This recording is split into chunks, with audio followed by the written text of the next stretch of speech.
कहते हैं कि शादी करना और फिर उसी शादी को बरकरार रखना, ये असल काबिलियत होती है और ये असल बड़ा काम होता है जो करने का होता है। अदरवाइज़ शादी करना कोई बड़ी बात नहीं होती। मैंने इसके ऊपर ऑलरेडी एक वीडियो बनाई है और लेकिन वो एक शॉर्ट्स की सूरत में शायद बनाई थी।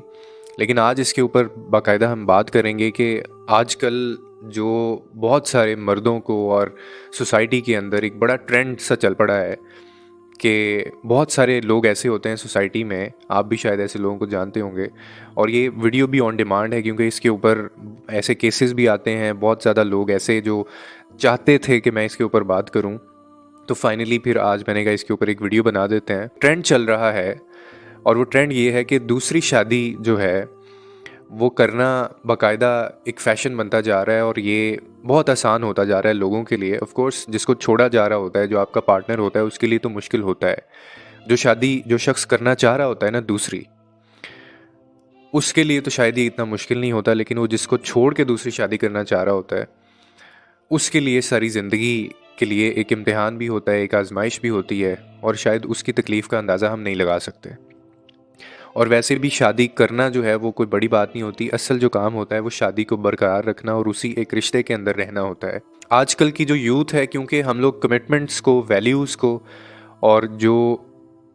सेक्रीफाइस करने को हमने बड़ा लीस्ट समझ लिया है और हम शायद किसी भी रिश्ते के अंदर कुर्बानियाँ नहीं देना चाहते।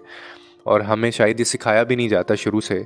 कि जब आप किसी से कोई रिश्ता आपका जुड़ता है, चाहे वो कोई भी रिश्ता हो, तो वो हमेशा लेन देन के साथ होता है। यानी आप बहुत सारी चीज़ें, बहुत सारी सेक्रीफाइसेस और बहुत सारी आप प्राइसेस उसके लिए पे कर रहे होते हैं और बदले में अगला बंदा भी आपके लिए यही चीज़ें कर रहा होता है। आप ज़िंदगी में देखेंगे कि ऐसे रिश्ते जहाँ पे एक ही तरफ से मोहब्बत निभाई जा रही हो, एक ही तरफ से कुर्बानियाँ दी जा रही हों, एक ही साइड से वो सारी प्राइसेस पे की जा रही हों और एक ही साइड से आप ये एक्सपेक्ट भी कर रहे हों कि यही बंदा मुझे समझे,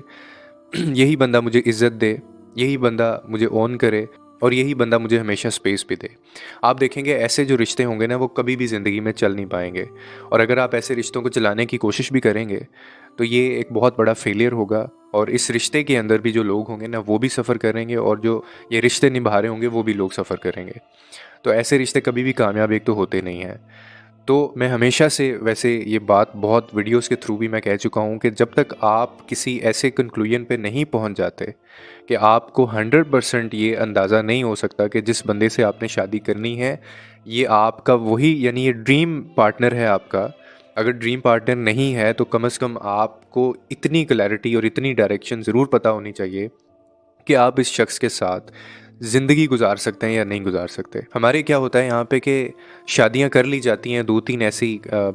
खूबियाँ देख के, या तो खूबसूरती देख के शादी की जाती है या पैसा देख के शादी कर ली जाती है, या एक वैसे ही वक्ती तौर पे इन्फैचुएशन होती है आपको उस बंदे से और आप बिना दूसरे फैक्टर्स को इन्वॉल्व किए आप वो फ़ैसला ले लेते हैं। और जब टाइम गुजरता है उसके बाद फिर आप बोर होना शुरू हो जाते हैं उसी पार्टनर से, उसकी आदतें आपको अच्छी नहीं लगती, उसमें आपका जो इंटरेस्ट है वो भी डेवलप होने की बजाय वो नीचे गिरता रहता है और वही इंटरेस्ट आपका किसी दूसरे के बारे में डेवलप होना शुरू हो जाता है। एक तो चीज़ जो मैं यंग जनरेशन को कहना चाहता हूँ कि ये शादी जो करना होता है ना, या रिश्ता जो होता है, ये मजाक नहीं होता।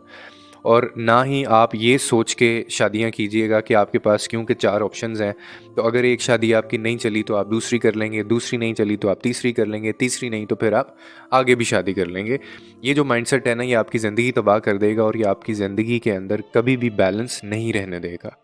आपकी नस्लें भी इसी के ऊपर चलेंगी, आपके घर बर्बाद होंगे और ना ही आपके बच्चों की कोई लाइफ होगी।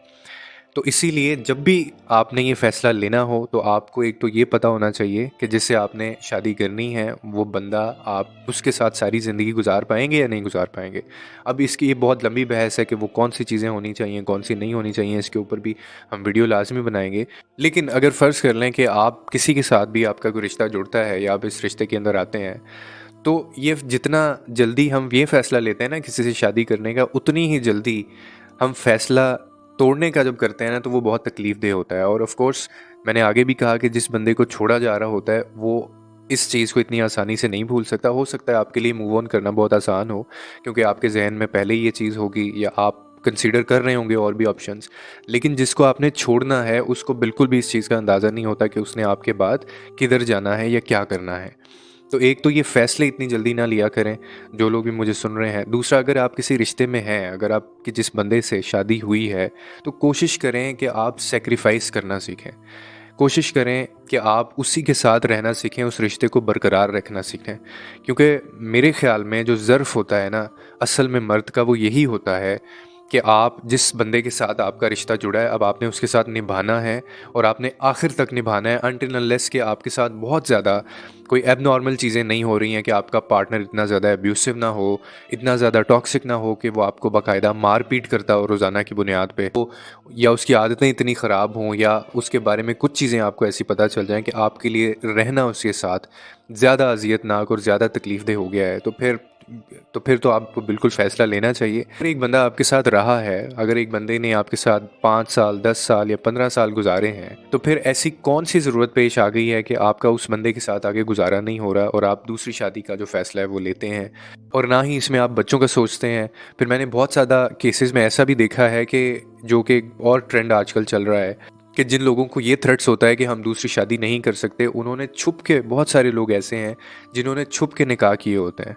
और इसमें अगेन मैंने इसके ऊपर भी वीडियो बनाई थी, जिसमें मैंने बाकायदा उन फीमेल से मैं मुखातिब हुआ था और मैंने उनको कहा था कि ये उनकी गलती होती है कि जो ये जानते हुए भी कि जिस शख्स के साथ वो ये रिश्ता निभाने जा रही हैं वो ऑलरेडी मैरिड है, और वो आपका जो निकाह है वो डिस्क्लोज़ नहीं करना चाहता दूसरों के सामने, वो आपको सेपरेट जहाँ भी रखता है, या फिर उसने आपसे निकाह किया हुआ है और फैमिली में अगर नहीं पता है, तो आपको नहीं अंदाज़ा आप किस मुश्किल में हैं, और आपको इस चीज़ का भी अंदाज़ा नहीं है कि ये at the end of the day आपको ये चीज़ कुछ नहीं देगी। इससे सिर्फ़ और सिर्फ़ घर ख़राब होते हैं, इससे सिर्फ़ और सिर्फ़ घर उजड़ते हैं। और मैं ऐसे लोगों को बता दूं कि ना तो आपका घर बनेगा इसमें, ना किसी और का घर इसमें बनेगा।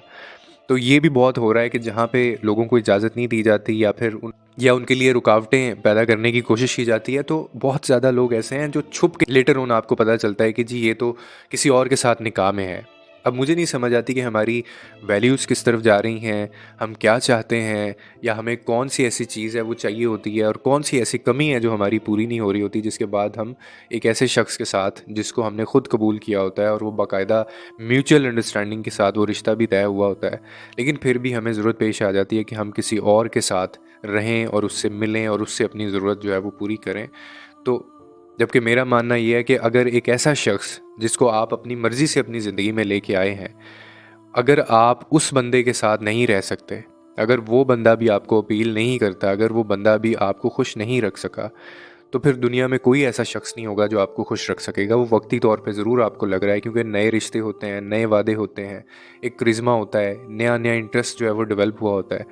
लेकिन आपको इस चीज़ का अंदाज़ा नहीं होता कि आप फिर भी उसी एक स्ट्रैटेजी के ऊपर चल रहे होते हैं। आपने कहीं न कहीं जाके उसको भी छोड़ देना होता है और फिर आप अगले की तलाश में होते हैं। ये बहुत एक गलत हमारे ट्रेंड सेट हो रहा है सोसाइटी के अंदर। जो लोग ऐसा करते हैं उनको अंदाज़ा नहीं होता कि वो कितने लोगों के साथ ज़्यादतियाँ कर रहे हैं और किस तकलीफ़ में लोगों को वो मुब्तला कर रहे हैं। इसीलिए कभी भी ज़िंदगी में अगर आपको कोई ऐसा फ़ैसला लेना पड़े, तो सोच समझ के फ़ैसला लीजिएगा। कभी भी दौलत को देख के, पैसे को देख के, स्टैंडर्ड्स को देख के, या खूबसूरती को देख के फ़ैसला ना लें, क्योंकि ये वो चीज़ें हैं जो शायद आपके रिश्ते को 1-2 साल भी नहीं चला पाएँगी। असल जो चीज़ आपके रिश्ते को चलाती है और जिन चीज़ों से सर्वाइव करते हैं आप लोग, वो होती है इज़्ज़त, और वो होती है कुर्बानी, और वो होती है प्राइस, और वो होती है अंडरस्टैंडिंग, जो आप एक-दूसरे के लिए करते हैं। उम्मीद है आपको इस वीडियो से कोई ना कोई अंडरस्टैंडिंग मिली होगी। लोगों के लिए आसानियाँ पैदा करें, रब आपके लिए आसानियाँ पैदा करेगा।